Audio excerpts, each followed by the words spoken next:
Fuerzas Armadas, 243 millones de dosis de vacunas contra el COVID-19 hayan sido aplicadas a los mexicanos, apuntémoslo en la lista, dijo Adán Augusto López Hernández, el secretario de Gobernación, desde el Congreso de Chihuahua, porque hay que decirlo, continúa en su gira por los congresos de los estados Adán Augusto, aunque hay que decirlo también que hoy se oficializa una de las derrotas más dolorosas para la oposición, gran victoria para la cuarta transformación que encabeza el presidente Andrés Manuel López Obrador.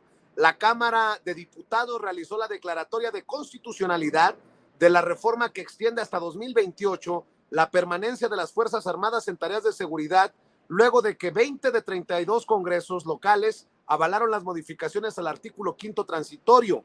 En ausencia del panista Santiago Krill, presidente de la mesa directiva en San Lázaro, el trámite estuvo a cargo de la vicepresidenta Carla Yuritsi Almazán Burgos del Grupo Legislativo de Morena. Pues vaya coscorrón para esa oposición que en su momento aplaudió la guerra contra el narcotráfico de Felipe Calderón, que sacó sin ton ni son a los miembros de las Fuerzas Armadas a las calles, y ahora que hay un marco legal, ahora que todo va de acuerdo a la ley y a los protocolos, se oponen. Pero ahí te la dejo, doctor Ángel Valderas Puga. Mira, hay una narrativa que hemos visto, yo siempre he señalado la pérdida de credibilidad total de la oposición en México y un talón de Aquiles, que es grandote, un talonzote de Aquiles, porque ya los vimos en el poder, Vicente, Eric, ya los vimos en el poder. Aquí ya no existe de que vamos a proponer, de que vamos a hacer, de que criticamos, no, ya los vimos en el poder. Todos vimos que a partir del fraude electoral de 2006, avalado por el IFE, al que después le cambian de nombre para ponerle INE, dado el desprestigio del IFE, por más que Sergio Sirviento y que salgan a defender los intelectuales orgánicos del anterior régimen neoliberal, pues recordemos que el IFE se ha manoseado en muchas ocasiones, cómo se han nombrado sus consejeros, y bueno, avalaron el fraude electoral de 2006. Felipe Calderón era llamado el espurio, justamente, lo llamábamos espurio, no podía salir a la calle, cada vez que salía a la calle se le gritaba espurio. Se inventa una supuesta guerra al narcotráfico, para nada creíble hoy con García Luna preso en los Estados Unidos, donde apenas la semana pasada los fiscales señalaban que son 20 años de continuidad y de colaboración con la delincuencia organizada por parte de una de las supuestas cabezas de la guerra contra el narco. Pues ¿quién le va a creer al espurio de Felipe Calderón? ¿Quién le va a creer al PAN? ¿Quién le va a creer a la derecha? Hoy los vemos en Guanajuato, uno de los estados más violentos, con 30 años de gobierno panista. Pero que eso sí, cualquier masacre en Irapuato, en Celaya, pretenden achacarla a una responsabilidad del gobierno federal. Como si no existiera policía estatal en Guanajuato o policías municipales. Y como lo ha señalado el presidente, niveles de hipocresía de que por un lado estos legisladores panistas critican esta medida necesaria, resultado de la política pública que ellos instrumentaron y apoyaron en los años del neoliberalismo. Porque si hubo una militarización clara en el país, fue a partir de la llegada de Felipe Calderón, y aumentó el número de feminicidios, de homicidios, de hombres, de mujeres, etc. Entonces, que no se hagan, ya los vimos. El nivel de hipocresía que se le exhibe a Lili Téllez en el Senado, donde yo no sabía que había pedido protección a la Guardia Nacional para ella y para su familia. Válgame, señor. O sea, ni siquiera son coherentes. Morena acaba de ganar las elecciones en Sonora con Arturo Durazo, pero yo me pregunto, ¿y por qué No. Arturo Durazo era el negro, no, Alfonso Durazo. No me Alfonso asustes. Durazo? Alfonso Durazo, sí, mil disculpas al gobernador de Sonora y presidente del Consejo Nacional de Morena. No, pero, oye, tú que eres de Sonora, ¿por qué Lili Telles no le pidió apoyo a Pavlovich, por ejemplo? ¿O por qué no acudió ante Policía Municipal de Hermosillo? Va con la Guardia Nacional. Mira, es altamente hipócrita, no les interesa la seguridad, no les interesa nada este concepto de militarización, porque ya los vimos, repito, la militarización en el país inició con Felipe Calderón y se mantuvo con Enrique Peña Nieto. ¿Dónde estaban hoy todos los escandalosos o que tratan de hacernos creer que se escandalizan? ¿En dónde estaban en estos sexenios? ¿Dónde estaba el señor de Icaza, la señora Lili Telles? ¿Dónde estaba Marco Cortés? ¿Dónde estaban en 12 años en los que tuvieron acceso al poder? Que nos muestren sus presentaciones en vivo, sus grabaciones en programas, en entrevistas de televisión, de YouTube, en medios escritos, donde estaban protestando por la militarización impuesta por Felipe Calderón, que a diferencia del gobierno de la 4T, lo hizo de manera incluso ilegal, poniendo en riesgo a las Fuerzas Armadas y además con una serie de masacres, con una serie de crímenes en retenes de civiles, de ciudadanos, de jóvenes, de mujeres, etcétera. Para terminar, recordemos que Felipe Calderón inaugura la militarización con el famoso Michoacanazo, en donde se fue contra presidentes municipales perredistas de Michoacán.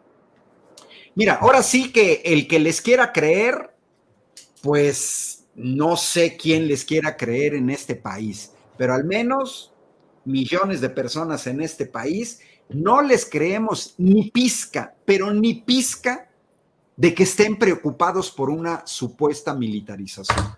Cero credibilidad. Así es. Oye, Eric, regresando al tema de los que están organizando la marcha esta para disque defender al INE, por la democracia, dicen. El presidente Andrés Manuel López Obrador ayer, yo estuve ahí en la mañanera, hoy no estuve, pero estuve al pendiente de la transmisión, les ha dado hasta con la cubeta, cretinos, racistas, discriminadores, clasistas. Salió López Dóriga a horrorizarse, Ciro Gómez Leiva a decir que no se veía esto ni con Echeverría o Díaz Ordaz, hazme tú el favor, pero resulta que en un caso que no tiene nada que ver, le dan la razón al presidente. El ministro presidente de la Suprema Corte de Justicia de la Nación, Arturo Saldívar, admitió que la realidad en México es profundamente racista y clasista y que además la población se niega a reconocerlo. Juzgamos en un país injusto y violento que se ha aprovechado históricamente de los grupos y comunidades indígenas, dijo al presentar la actualización del protocolo para juzgar con perspectiva intercultural personas, pueblos y comunidades indígenas. Insisto, no tiene que ver el tema al que se refería el presidente Andrés Manuel López Obrador al tema que se refería el ministro presidente de la Suprema Corte de Justicia de la Nación, pero ambos coinciden en esta visión, aunque los cretinos, que se ponga el saco a quien le quede, no aceptan lo que les digan sus verdades, mi querido Eric. Que como está tan estigmatizado aquello de el clasismo, el racismo, etcétera, etcétera, la derecha no se quiere reconocer como tal. Sin embargo, recordemos que el México actual viene del sistema de castas, viene de una sociedad profundamente clasista y racista. Y que esa memoria histórica la conservamos hasta la fecha, ¿no? Y nada más hay que ver cómo pretende la derecha insultar a los chairos, ¿no? Diciéndoles que tienen los codos sucios y etcétera, etcétera, ¿no? Entonces, sí es sí, la realidad es que sí es una sociedad profundamente clasista. Ahora, las marchas que hemos visto de la derecha, de la oposición, lo comprueban, ¿sí? O sea, vemos quiénes marchan, cómo marchan, qué tanto marchan, y yo celebro que estén aprendiendo a defender lo que, en lo que ellos creen, ¿no? Desafortunadamente, bueno, pues no tienen mucha tela donde cortar porque es gente sin ideología, es gente sin empatía, sin conciencia social, gente, ese es el fruto del neoliberalismo que arrebató las raíces, arrebató a la gente el sentido de mexicanidad, ¿verdad? Los hizo castizos, los hizo colonizados, mentalmente colonizados, ¿verdad? Que postran, como Gustavo de Hoyos, que van y postran la rodilla frente a un rey extranjero, ¿verdad? Entonces, ese es el tipo de gente, o las expresiones de Lorenzo Córdoba refiriéndose a los indígenas, ¿verdad? Lo hemos visto 1000 veces. Lo que pasa es que ellos no se quieren reconocer como tales. Ahora, ¿sí? Esos no son insultos, son descripciones, ¿sí? No, cuando le dice cretinos es una actitud que tienen, ¿sí? Cuando le dice clasistas y racistas es una descripción, no los está insultando, los está describiendo y les está diciendo, señores, pónganse las pilas, no sean racistas, no sean clasistas. Y estos, en lugar de entender el mensaje, en lugar de entender de qué se está hablando, van y se ofenden y se rasgan las vestiduras y agarran los micrófonos para gritar, para gritarse, para llamarse a ofendidos.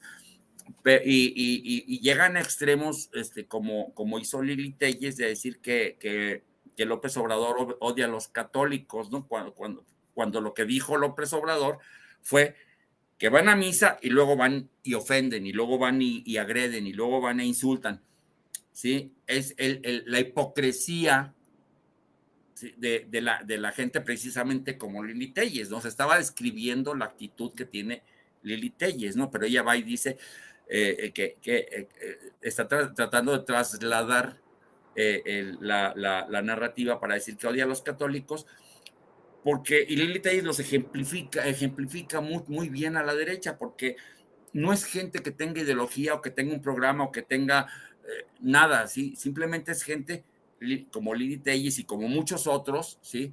Como los dos Ferris, como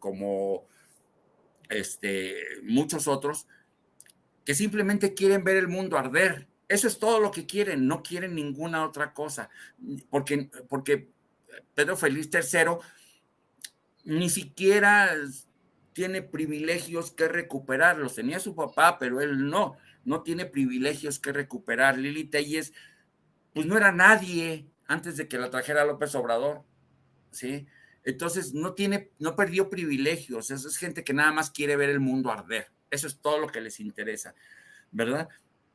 Y desafortunadamente esto influye o influencia a una gran cantidad de gente que desde 2006, cuando eran niños, se les indujo el odio patológico contra López Obrador, contra la izquierda y contra lo que ellos llaman comunismo, que no tienen ni idea de lo que están hablando, pero se les imbuyó ese odio patológico, y ahora que ya son adultos, pues lo están reflejando y se van con gente que alimente ese odio patológico, ¿verdad? Y desafortunadamente no son pocos. Desafortunadamente quisiéramos pensar que son una minoría insignificante, y no, son bastantes. Ya lo vimos en Brasil, ¿sí? Que la realidad es que la gente que piensa así, la derecha recalcitrante, no son pocos, ¿sí? Entonces nosotros tenemos que estar muy listos y tratar no de convencerlos, sino de exponer públicamente cómo son las cosas en realidad, para tratar de aminorar un poco esa influencia que tienen. Eso es lo que yo creo en ese sentido, ¿no? Claro que sí. Y